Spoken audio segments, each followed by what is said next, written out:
Hi Mallory, great job with the Mozart. There's a couple of things that I'd like to say about it. I think the first thing is that the piano version, whatever that is that you're using for the accompaniment, isn't really helping you. It's a little bit monotonous. It doesn't really understand, and it's not responding to the individual voices and drama and stories within this first movement of the concerto. So I think that's been a little bit of an influence on your interpretation. So I don't know if it was your own piano recording or whether you downloaded it or if someone did it for you. But basically, it'd be great to find you a better accompaniment which really captures the spirit and the energy of this music. The context I want to give you for this as well is that with the time that Mozart wrote, and it's very important to understand, it was just the end of the Baroque time. Really, Baroque was officially 1675 to 1750, more or less, and Mozart was born just after that and died only in 1793 or 1796 or something. So it was very much the way that the Baroque music was played was very transparent. There wasn't a lot of big sustains. It wasn't that sort of music. It has a lot more of the fading out that happens.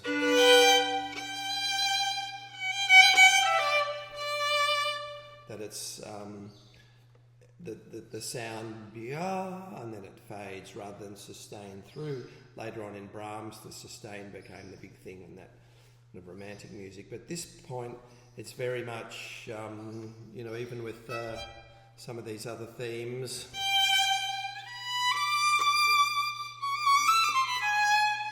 there's a lot of swirling and dying away, just like we do in the Baroque music. It's not written, it's just accepted practice. So that's one of the things. I also want to give you a bit of a sociological and environmental context for this music, which I think is equally important. In Mozart's time, the ambience of the city that he would have been living in, either Salzburg or Vienna, depending on the period of his life, mostly Vienna later on, there were no cars, so the ambient noise levels were very low.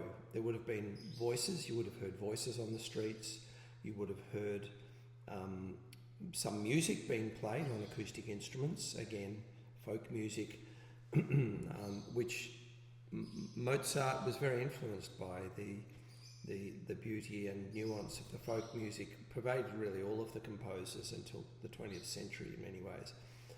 And you would have heard the clatter of horses' hooves on the cobbled streets of Vienna, and the big old buildings sort of echoing around a bit. The old churches, there would have been masses in the church where they had musical instruments playing and singers. There would have been a lot of bird song, and the cities tend to get busy and noisy and drive the bird life out, but in those days there would have been a lot more bird life, so this whole thing of bird song. So these are all there in the background. And one of the other things which people forget is that every city had a military, because that was a big thing in Europe. You had to, the safety of each country wasn't so secured as we're used to nowadays. So there was an army barracks in each city or town, and they would have been marching around the town on their drills, on their exercise each week. And they most probably always would have had a marching drum with them, tut-tut-tut-tut-tut-tut-tut-tut. So these inputs, not very obvious at first, but we start to find these in a lot of the classical music of Haydn, Mozart and Beethoven. So the first thing I'll pick up on, I'll start with the last one. I talked about the military. A lot of the rhythms that we have in classical music, even if we take something like the beginning of Eine kleine Nachtmusik, bum, bum, bum, bum, bum, bum, bum, bum, ba, dum, dum, bum, bum, bum, bum, bum, bum, ba. It's a marching rhythm. And he could only have got that through hearing the soldiers marching. Even in this concerto, the D major at Mozart's another one.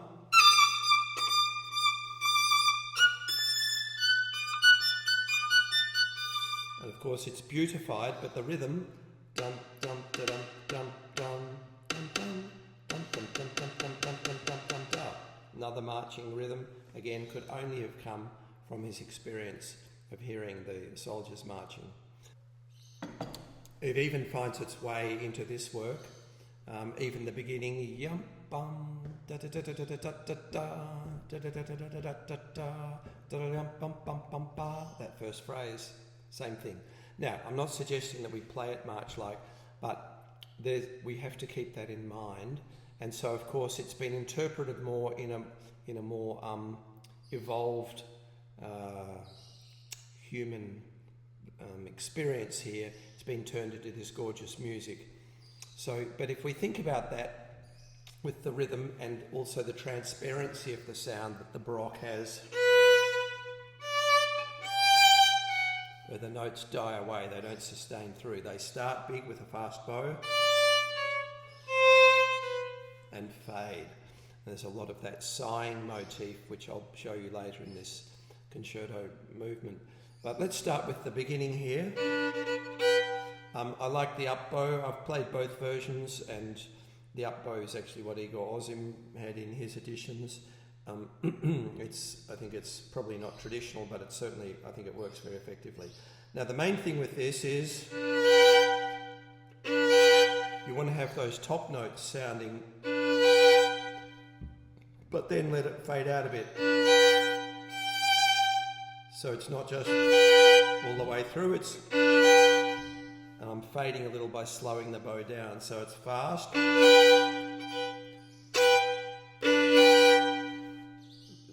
fast bow, then slowing down, and that gives it that slight decay before we hit the second note, which also has its own decay. So we have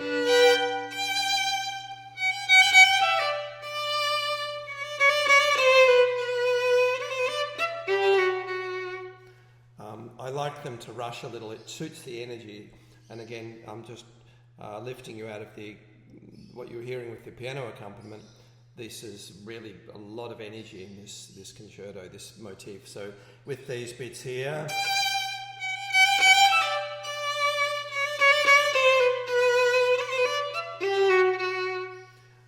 you can see that I'm letting them almost rush. Yum bum ba da da da dee dum bum ba da da da da dum bum. So you can start them a bit late, or if you do start them slow. So you'd have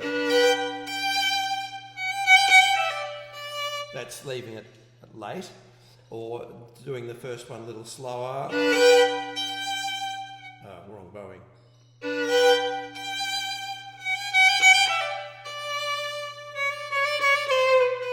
Which I don't like as much. But again, these are all degrees you can play around with and see what suits you. So that's the first thing for this phrase. And it's got as Mozart, Mozart was a very sensitive musician. Events in his life and in the nation affected him. Napoleon would have been beginning to run some of his campaigns around this time. That featured more in Beethoven's life. But these things were, he often wrote music in a minor key for a more introspective or slightly depressed sort of feeling. So I like this concerto at the beginning to really have this message. It's got a folk influence, it's got a Baroque influence, it's beautiful, and it's elegant. So we have this.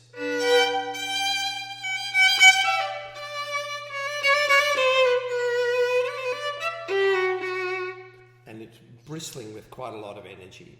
It's not hard or loud, but it's got the voltage running through it. And then this next part, let the lower notes sound. So it's a contrast to the opening motif, which was to get over there quite quickly by yum onto the top two notes. This one, it's the bottom notes for a little longer and then on the top note. And then let that fade as well. So we go.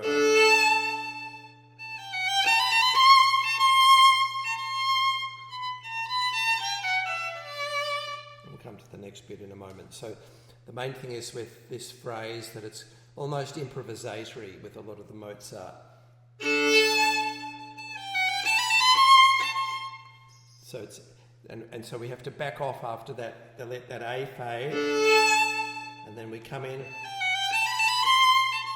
that we have this crescendo up into the next line onto that C. And then it's coming to a dolce part, and I like the dolce to start. We've had this rather extravagant kind of operatic beginning to this. I like the dolce to come in the diminuendo there. So you've got the...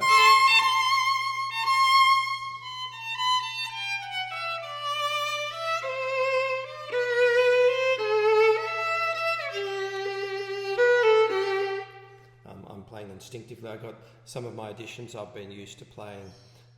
The notes are slightly different from this edition. I like that one there. That was the one I used to play. Sorry, I just instinctively did that. So when you get to the dolce, we don't want to rush the quaver after the dotted crotchets. Otherwise, it's too throwaway. So the elegance of the dolce, it's like a singer singing to her lover in the audience, you know, if she's an opera singer. Mozart's music in this way is very personal always.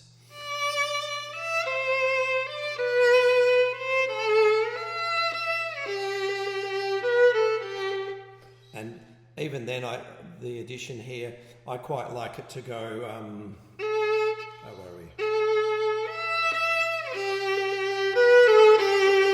And it actually, instead of diminuendoing there, I think it can push forward into the next bar, because then the orchestra, yum-ba-da-dum, da-da-da, da-da-dum. So that's the first bit, the opening. So it's got this, it's this very personal, it's like somebody speaking to someone that they love very much, and it's got this beautiful, it's always got this beauty and love in it. It's never just a kind of big gladiator sport like the later concertos in the repertoire tend to head towards. So here we go. Now, the next page, we've got this lovely G major arpeggio. So again, not to blast away on all the notes. The first one, fade out a little bit on that. And then we can make that crescendo into the D. And again, the D, we push the D, then we back off a bit.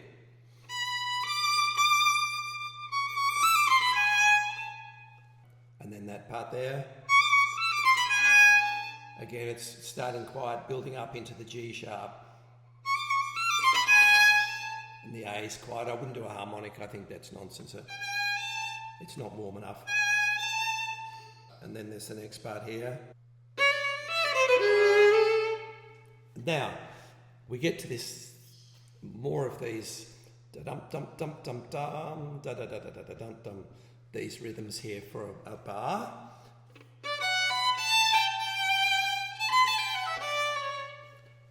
So this, it's still quite elegant. Fade on the G, pushing on the A.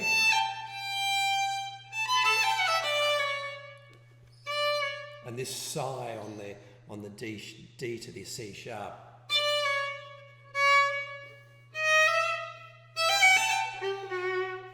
So you've got this sighing, and then this brightness suddenly. Then another sighing section. So this is where we're leaning on the first of each group. And it's a false crescendo there. We go in, we start that B natural in the next line, loud, but then we back off.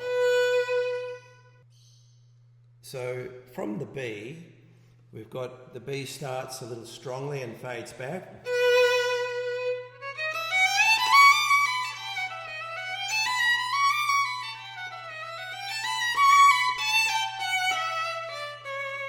So you can see I'm not following their dynamics in your edition exactly.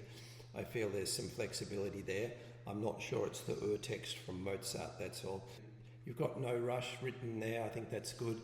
You can really take some time there.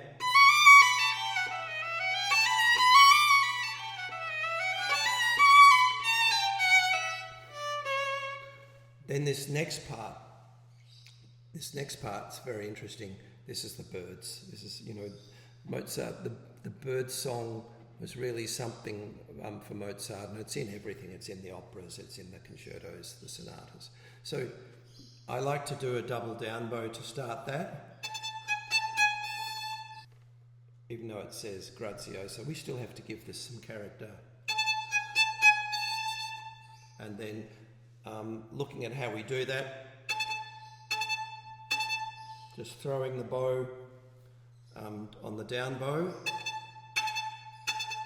and just be very relaxed with the arm low, and that'll stop the bounce getting out of control. And then we come in straight away with the first of the up bows on the A, so we get, and we can give them some length and back off on that A in 65. So there's a da da dum dum dum dum da. It's like a false crescendo there. And then, again, very baroque there. And then we've got the bouncing one again. Oh, maybe a little bit louder. And that's the end of that. It's like a bird and an opera singer.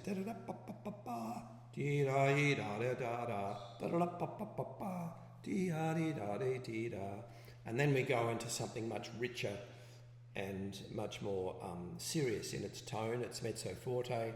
It's basically D and A arpeggios. This next section is a little bit more orchestral in its nature. It's not imitating birds or singers. It's got this rhythm. A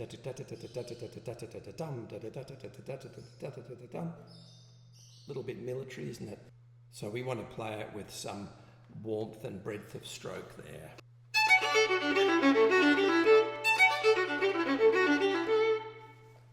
So this next part, it's still quite strong in terms of the tone, a rich warm tone.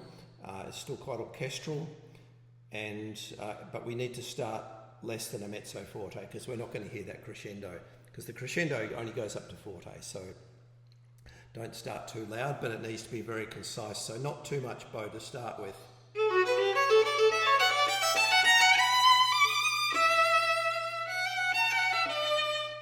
So we've got this climb up to the top to this,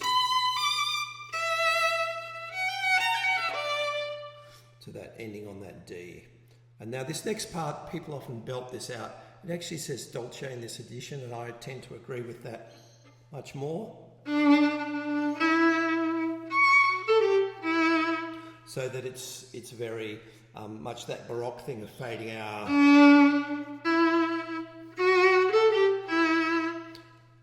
Then we've got the opportunity to play a lot more orchestrally here. And again, where we come in with this long sustained A, it's a bit like there's the orchestra's got this rhythmic thing going, but it's, you could say it's marching band style still, but it's still a little bit subdued, and there's some long notes in the orchestra. I would start it in fifth position with the third finger on the A, from an open string grace note.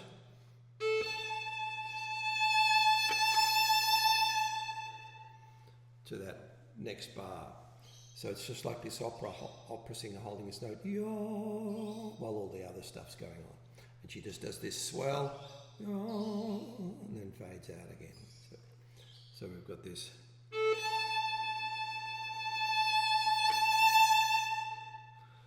And I would count the crescendo so that it's not just haphazard. I would go 1, 2, 3, 4, 1, 2, 3, 4, 1. So it's at its peak going into the 3 of the the second bar. 1, 2, 3, 4, 1, 2, 3, 4, 1. So the fade is on the 4, 1, but it reaches its peak into the third beat. I always feel these long notes need to be counted, so we're very clear about where we're building up and where we're even not building up yet, holding for a couple of beats and then building it up. And then when we hit that peak on the third beat, we back right off into the next bar as well. Now, here's the birds are back. The birds are back. That's why I like that third finger there, because then we're in position for this part at 85.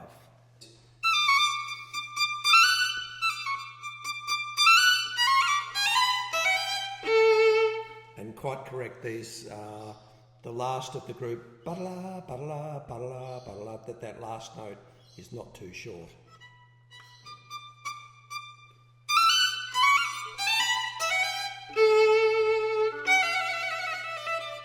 That we've got this part here, and I don't blast that through, I fade that A, and then we're back up there again, so that the whole thing follows pattern from the first one. Ba-da-lum, ba-da-lum, ba-da-lum, ba-da-lum, ba. This next one just brightens it up a bit. Da-da-da-da-da-da-da-da-da-da-da-da-da-da. We're down to that bottom A. And getting over there, we've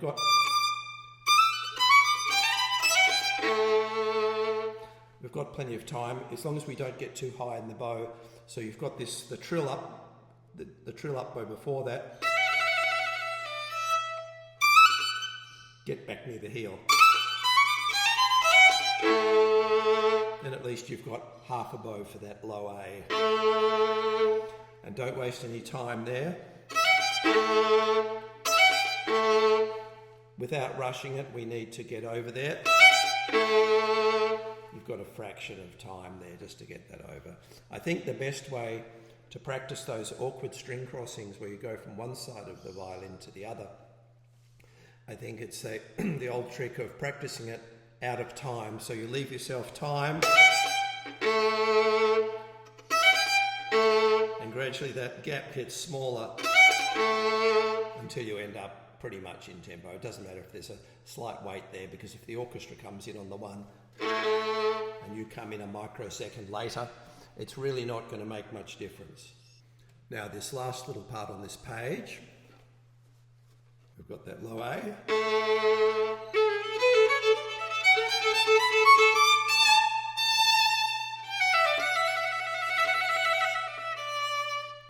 And I like that we can do in that trill bar, not just trilling away on the E all the same. So that there's a variety in the down bow, fading out a bit, and then the up bow doing the same thing. And we can either come out of that quite strong, or it really doesn't matter as long as it's in time. So this part again, doesn't matter if it rushes a bit, it's quite nice if you start slow and speed up.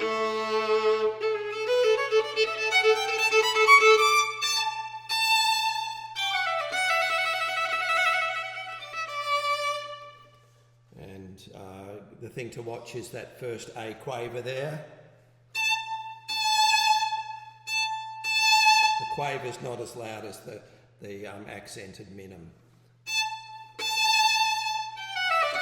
And that G's not, that little run's not so loud.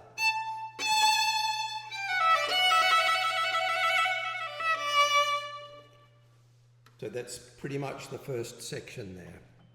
The orchestra, more marching rhythms. Now, this piece is in G major, okay? We started.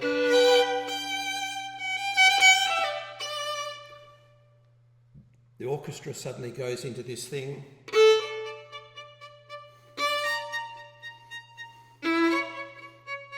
The accent's all in the wrong place. And this is very, very deliberate and very evocative of Mozart to do this. It's on the and. 1 and 2 and 3 and 4 and 1 and 2 and 3 and 4 and 1 and and it's got a lot of the lower strings going in it as well. It's ominous. There's an omen coming here somehow. And sure enough, the next thing he does after that,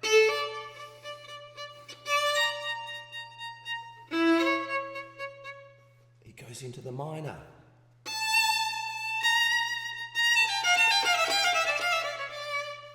So this is ominous, and it goes into a minor key. This is a very, I guess, a commonly used dramatic device, but we need to be right across that that's what's happening. It's not just playing the notes, we're speaking we're incorporating the drama into our music. And again, these, I like, even though it says forte resolutely, with very resolute, so it's sort of not negotiable, like a bit like a prison sentence or something. But we still do the attack and fade, so we get.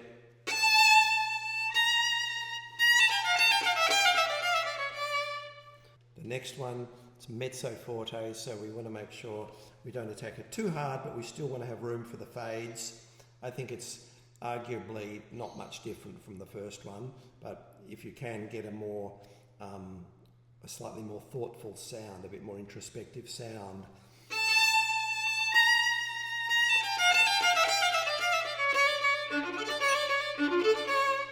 When we come to this is like this, we've come out of this ominous introduction and then we're in the minor. This is like some kind of mystical portal, into another realm, this spinning motion.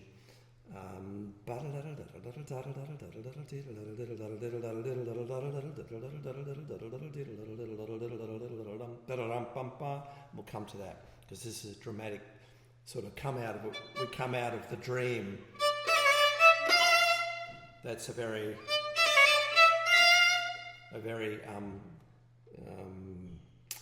big change of emotion going on there. It's like we snap out of it and we wake up. Let's have a look now. So after this minor introduction, which comes in twice, so he's really making a point here, because the orchestra still does those ominous accents in the wrong place, so to speak. After your initial entry here, you do it again, and then you come into this magical zone. And what happens in here, we want to make sure the mixed bowing thing is a classic. 2 slurred, 2 separate on the upper voices.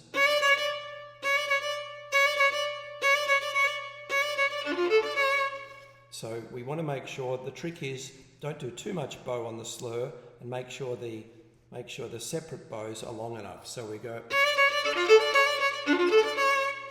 and what we're doing there is we're focusing. What happens is the slurs tend to be too long, and the separate notes tend to go too short. That's the violinist's downfall. We tend to do that. So to offset, think of making sure that the separate notes in the mixed bowing part, which is just the first and third beat of the bar, that they are not too long on the slurs and long enough on the separate notes.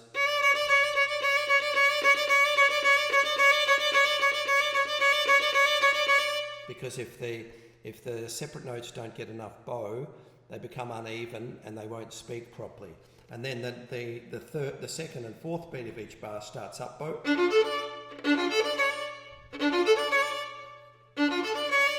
So we just have to remember, coordination-wise, it's down, da, da, up, down, da, da, up.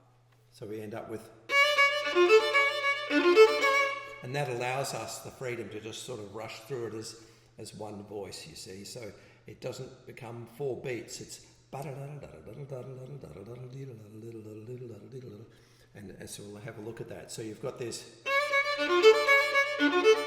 When you get to this long slur in the third line, the A, the slurred A at the beginning after the C sharp, that's really part of this long slur that's coming up. So you've got...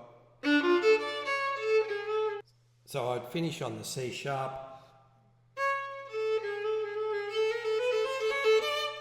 so that we've got that connection with the A's, you end up with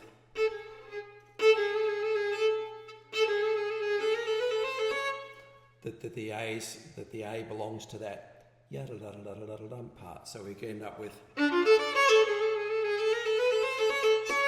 then we go into the next one with all détaché.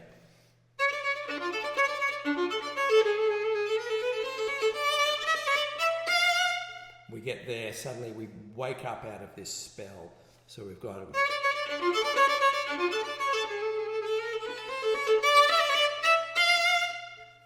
then all of a sudden the heavens part and there's this sunlight. It's quite expressive here. It says espressivo. The way we do that,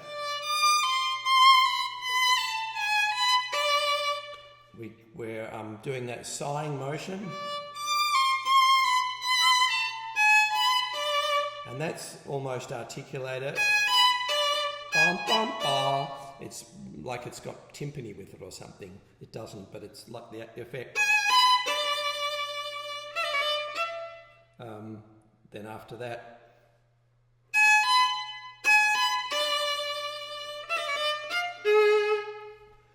again, we're going into some really dark forest kind of chords here. So to understand that the vibrato and the richness of tone and the intensity that we have to play with here. So the whole idea of Mozart being this sort of pretty easygoing concerto, it doesn't really exist. So going on from 115, where you've got this figure going détaché,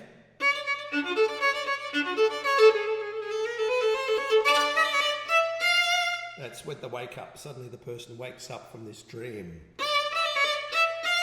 And it's important we don't rush it because we're going very fast prior to that. We have to be quite militant, and this is where it is quite militant. It can still be beautiful tone and warmth, but this is the most resolute part. And then suddenly it gives way.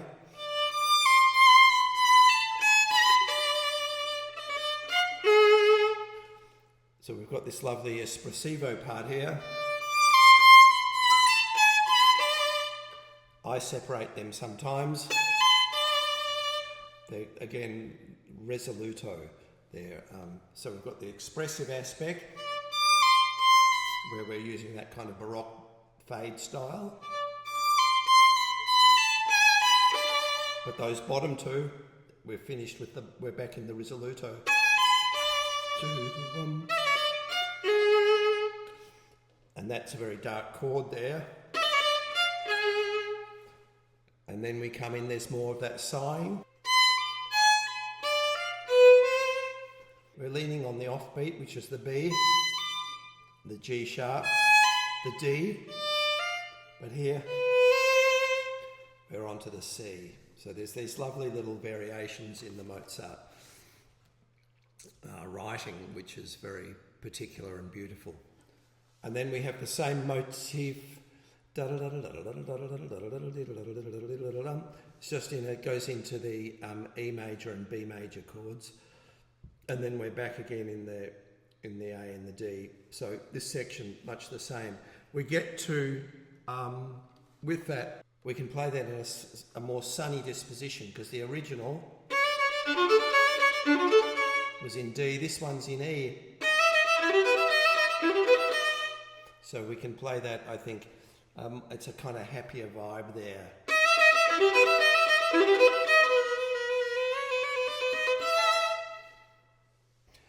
I would give it a bit more of a sunny disposition.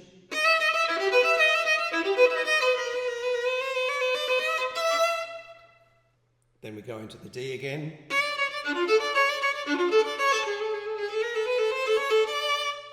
So it's still quite sweet there. So we get to this next part, which is like the sunshine at the top of the mountain. We've come up out of all the cloud of the minor. We're still fading out a bit on these minims.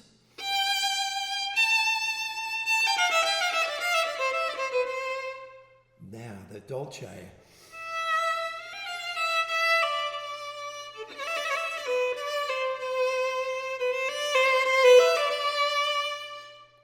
So up to there, it's like a little aria.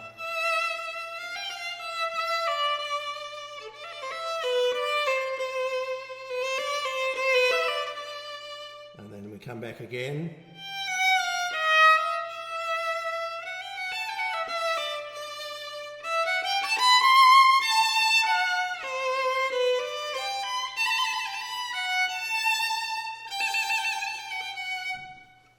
So it's very lyrical here through this section.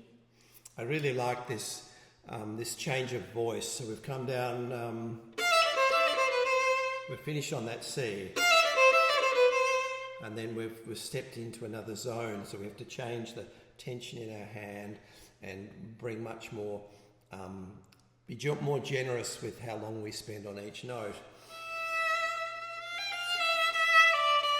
And I like that to fade on the, here we go, fade a bit.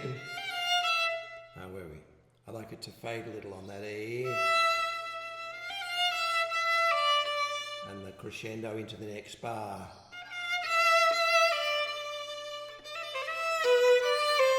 Same thing there. Not rushing that. Not like that, but...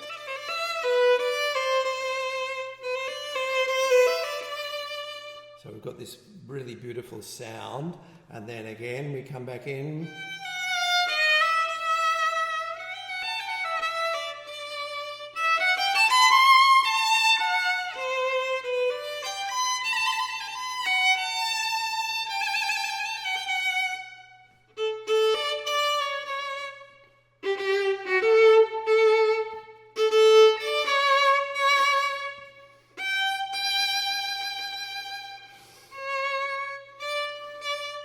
Again, this predates Beethoven a little bit.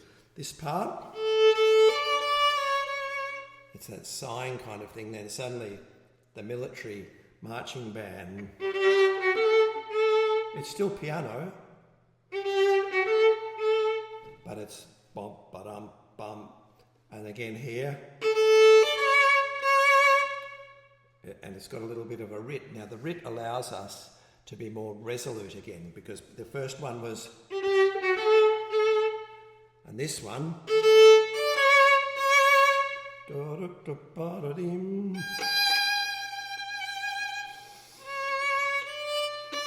and then the tempo, 1, 2, 3, 4, really in time there. And then you come back, the recapitulation here is exactly the same. Oh, by the way, the fingering in that dolce part, I do 1, 2, 3, no harmonic, 4th finger, 2nd finger on the B, 1st finger, shift up.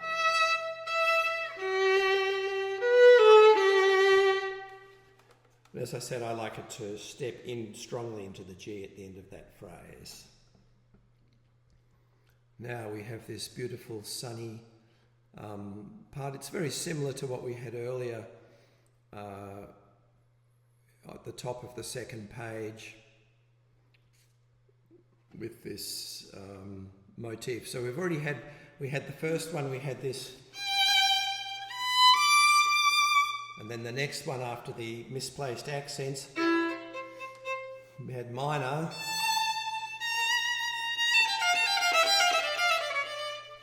Now we're back into the sunshine again here with this G major part on page 6. Again, fading out, don't just blast that one through. So you've got that crescendo there into the D, and let it fade out a little. So we go...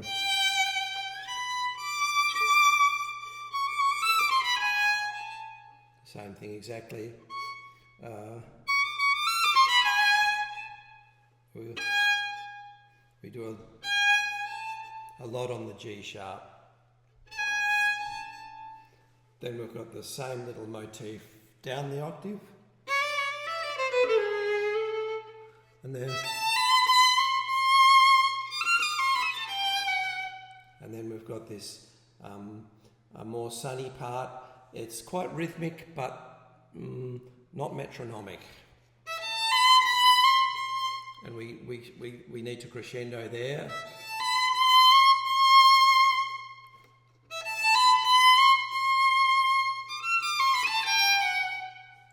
So we get up to 175, and then we've got so we've got the same thing, then down the octave.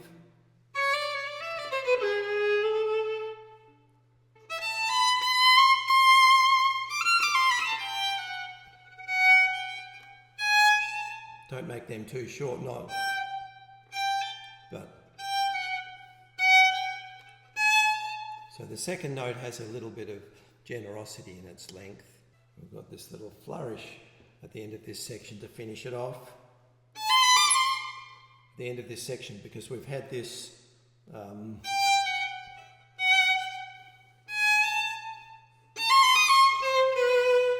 it's quite a little bit more bold there, and then the sighing after we've come down into that E, crescendo there, and then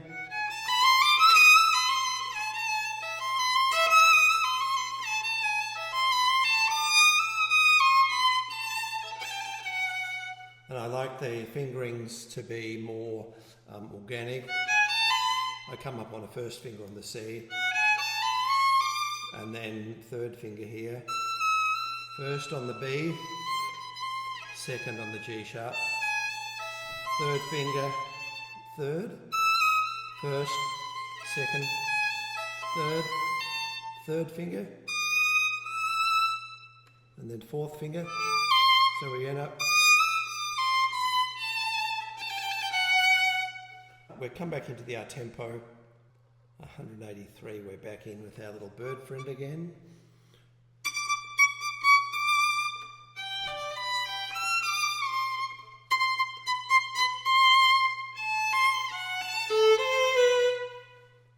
Then we're back in with this orchestral motif. Ba-da-dee-da-da-da-dum.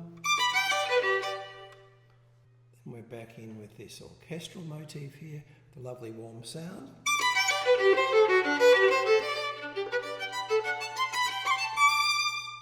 So we just make that quite, this orchestral part here at 186, it's lovely and warm, nice big sound, only mezzo forte, but it's quite strong.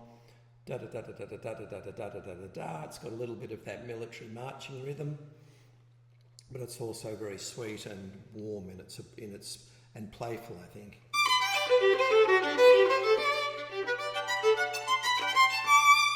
That we make it, not too heavy or serious there. Then this last section, finishing off this orchestral part, starts piano with a little crescendo.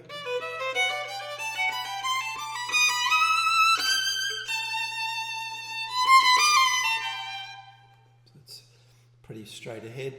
And then we've got again this dolce part.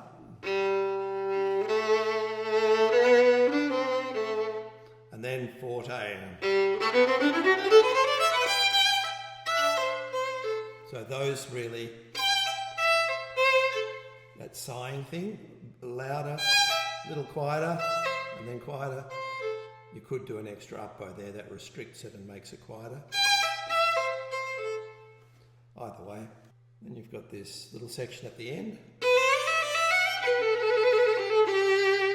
And that really plays out onto that G. And then we've got this little opera singer bit again. 3, 4, 1, 2, 3, 4, 1, 2.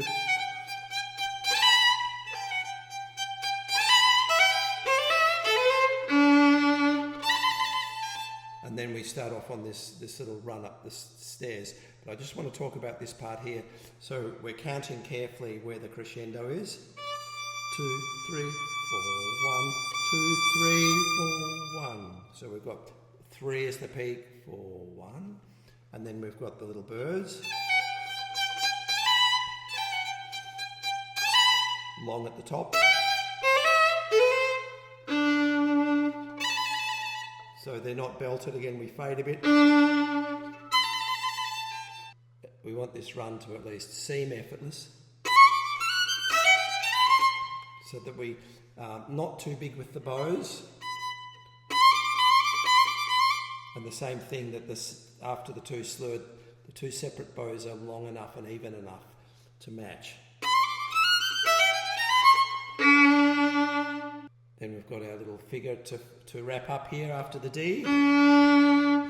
And I would take the D over onto the open string just a fraction before you move on. 1, 2, 3. And those I would broaden out a little bit.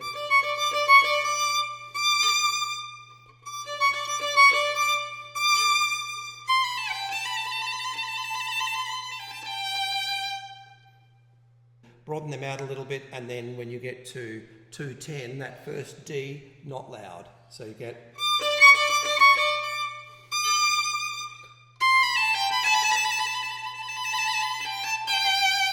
And so you can really hit that last G. I would shift in 210, you've got that first D there, and then this loud one, fade. I would shift down to second position now onto that fourth finger. So you end up with and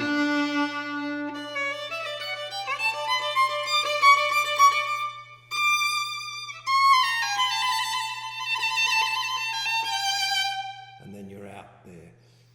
The cadenzas next, I'll do that as a separate section coming up.